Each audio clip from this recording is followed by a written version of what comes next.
ஒரு நாள் பாபாஜியின் அருகில் ஒரு சீடன் வந்தான். அவன் உடல், ஆடை எல்லாம் சுத்தமாக இருந்தது. ஆனால் முகத்தில் குழப்பம். அவன் சொன்னான், பாபாஜி, நான் தினமும் குளிக்கிறேன், வீட்டை சுத்தம் செய்கிறேன். ஆனா என் மனம் சுத்தமாக இல்லையே. கோபம், ஆசை, பயம் இவை வருது. இதை எப்படி சுத்தப்படுத்துவது? பாபாஜி அமைதியாக சிரித்தார். அவர் சொன்னார், மகனே, வெளி சுத்தம் அவசியம். ஆனா அதைவிட முக்கியம் உள் சுத்தம்.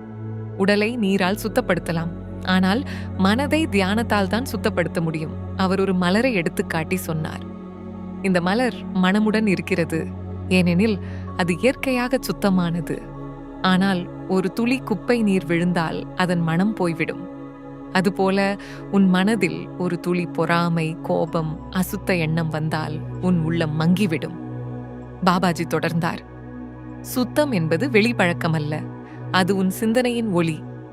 நீ ஒருவரை பற்றி நல்ல எண்ணம் கொண்டால் அதுவே சுத்தம். நீ உனக்கே பொய் பேசாமல் இருந்தால் அதுவே சுத்தம். நீ உன் மனதை அடக்கி உண்மையில் தெய்வத்தை நினைத்தால் அதுவே பரிசுத்தம். ஒரு சீடன் கேட்டான், பாபாஜி, மனம் சுத்தமாக வைத்துக் கொள்வது எப்படி? பாபாஜி சொன்னார், 3 வழிகள். 1, தினமும் சில நிமிடம் தியானம் செய். 2, யாரிடமும் தீய எண்ணம் கொள்ளாதே.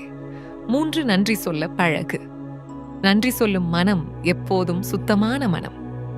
பாபாஜி முடிவாகச் சொன்னார், சுத்தம் என்பது தெய்வத்தின் வாசல். அந்த வாசல் திறக்கும் போது தெய்வ ஒளி உன் உள்ளத்தை நிரப்பும்.